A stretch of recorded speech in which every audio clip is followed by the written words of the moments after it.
to rethink how we handle hygiene in healthcare.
Keep them clean. Sanitize as often as you can, and that does not mean reach the point of OCD and paranoia where every time you touch someone's hand you're wiping, you're not going to touch, but minimize personal contact. If not eradicate it, then handshakes are not necessary anymore at this point, because you're trying to limit those contacts and you don't know what contacts other people have had. It's not the person whose hand you're shaking, but the fifth person down the line that he met at a mall who met a friend that came from a potentially high risk area. That you need to be cautious of. So these basic simple practices of sanitizing. When you sneeze, don't sneeze into an open environment. Sneeze into your folded arm, sneeze into a tissue or a handkerchief. Limit your contact with other individuals, limit travel to high exposure environments. These are the fundamentals. And high exposure environments are not just airports. They include taxi ranks. They include bus stands. They include people waiting for taxis and bus stands. The long queues that you take at 4 in the morning to leave, and I know some of my staff that leave what is now known as Rifense, which used to be called Stungvater, outside of Hammanskraal. They wake up at 3 a.m. They're already poorly rested.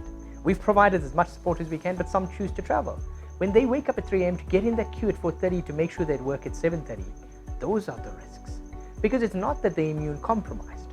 It's not that they have chronic health illnesses. These are people in their 20s and their 30s, but they're poorly rested. Their bodies are under strain. They have social stresses of low income, stresses and strains on their income. What we call in South Africa is a popular phrase is black tax, which I think most people of color and across color lines experience, irrelevant of what color you are. You have a economy that's now in recession, like most countries are experiencing. You have strained incomes, lower incomes or average incomes and higher costs of living, and you have high stress on your body. That reduces your immunity to a large extent. So whether you're standing in line for a taxi, or you're the taxi driver, or you're a kid that's waiting to get a taxi, or you're going to walk to school, or you're a healthcare practitioner, everyone's at risk, but the basic practices are necessary.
proactively care for ourselves and those around us, and share best practices with each other. Don't share panic, because panic causes paranoia, and paranoia is the playfield for people to create exploitation. When it comes to masks, everyone speaks of N95. We've got to have N95 or nothing else.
The answer is no. Best practices are limiting your exposure to potentially get infections, and best practices for personal hygiene and care. We have so little information, but I suspect it may survive for limited periods. But I don't think there's been extensive conclusive studies saying, well, it will go in water and stay in water and live. Can it live? Yes, most likely. But remember, the virus needs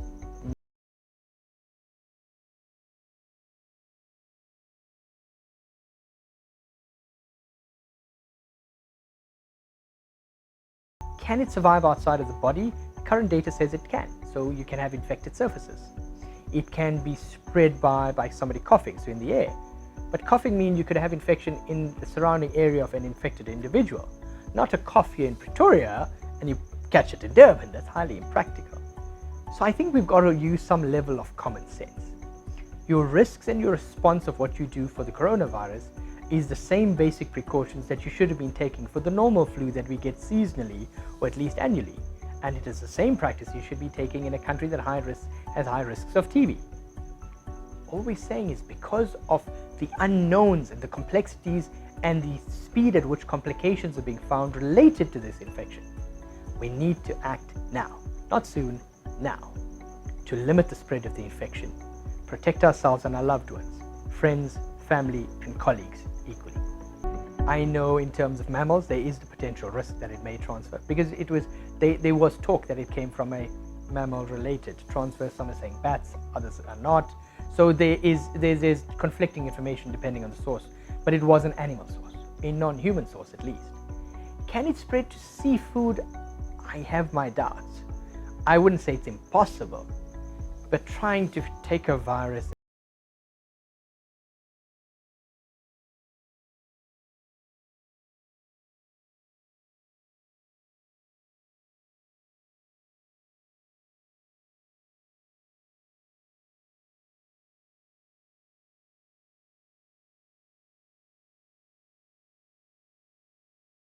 and, if necessary, treat it either for your symptoms, whether they're the common flu or the coronavirus flu.